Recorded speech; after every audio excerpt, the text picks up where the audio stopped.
തമിഴിൽ ഏറെ പ്രസിദ്ധിയാർജിച്ചിട്ടുള്ള ഒരു എഴുത്തുകാരനാണ് ജയകാന്തൻ. അദ്ദേഹത്തിന്റെ ഒരു സിനിമ ചില നേരങ്ങളിൽ ചില മനുഷ്യർ എന്ന പേരിൽ ഡബ് ചെയ്തു വന്നത് മലയാളികളെയും ആകർഷിച്ചിട്ടുണ്ട്. ആ സിനിമയ്ക്ക് പിന്നിൽ ഒരു കഥയുണ്ട്. 1960കളിൽ ജയകാന്തൻ തമിഴിൽ ഒരു വാരികയിൽ ഒരു കഥ എഴുതി, അഗ്നിപ്രവേശം. അതിലൊരു പെൺകുട്ടിയെ കോളേജിൽ നിന്ന് മടങ്ങുന്ന വഴി മഴ പെയ്ത ഒരു സന്ധ്യാനേരത്ത് ലിഫ്റ്റ് നൽകിയ സമ്പന്ന യുവാവ് തന്റെ വലിയ കാറിൽ വെച്ച് ബലാത്സംഗം ചെയ്യുന്നു. കരഞ്ഞ് വിവശയായി വീട്ടിലെത്തിയ പെൺകുട്ടി വിധവയായ അമ്മയോട് ഇത് പറയുമ്പോൾ അമ്മ ഒന്നും മിണ്ടാതെ അവളെ കുളിമുറിയിലേക്ക് കൂട്ടിക്കൊണ്ടുപോയി ഒരു കുടം വെള്ളം അവളുടെ തലയിൽ ഒഴിച്ചിട്ട് പറയുകയാണ്, നീ അഗ്നിശുദ്ധയായി, നിനക്ക് ഒരു കളങ്കവും ഏശിയിട്ടില്ല, ഇത് എന്നേക്കുമായി മറന്നു കളഞ്ഞേക്ക്. ഈ കഥ അച്ചടിച്ചു വന്നപ്പോൾ തമിഴകത്താകെ കോളിളക്കമായി. സംസ്കാരത്തിന്റെ കുത്തക മുതലാളിമാർ കോപിഷ്ഠരായി. ബലാത്സംഗം ചെയ്യപ്പെട്ട പെൺകുട്ടി സമൂഹത്തിലെ പുഴുക്കുത്തല്ലേ, ഒരു കുടം വെള്ളം കൊണ്ട് എങ്ങനെയാണ് അവളെ പരിശുദ്ധയാക്കാൻ പറ്റുക? അവൾ എന്നേക്കും പതിത തന്നെ.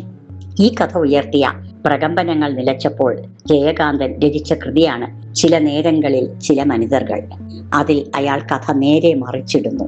ബലാത്സംഗം ചെയ്യപ്പെട്ട് വീട്ടിലെത്തിയ പെൺകുട്ടിയെ കണ്ട അമ്മ ഉറക്കെ നിലവിളിക്കുന്നു, നീ നശിച്ചു പോയില്ലേ, ഈ സമൂഹം ഇനി നിന്നെ എങ്ങനെ സ്വീകരിക്കും? അടുത്തടുത്ത മുറികളിൽ ആളുകൾ വസിക്കുന്ന ആ ഇടത്ത് അയൽക്കാരൊക്കെ ഓടിക്കൂടി. എല്ലാവരും വിവരമറിഞ്ഞു. ആ പാവം പെൺകുട്ടി അപമാനിതയായി, അവൾ ഭ്രഷ്ട് കൽപ്പിക്കപ്പെട്ട പോലെയായി.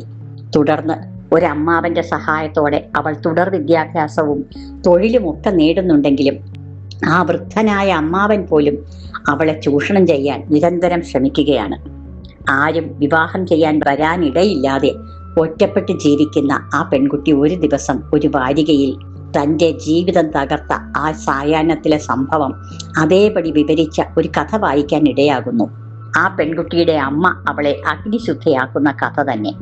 അത് സ്വന്തം അമ്മ വായിക്കാനായി ആ പേജ് തുറന്ന് അവൾ ആ വാരിക മേശമേലിടുന്നു. അത് വായിച്ച് അമ്മ താൻ ചെയ്ത പാതകം തിരിച്ചറിയുന്നു.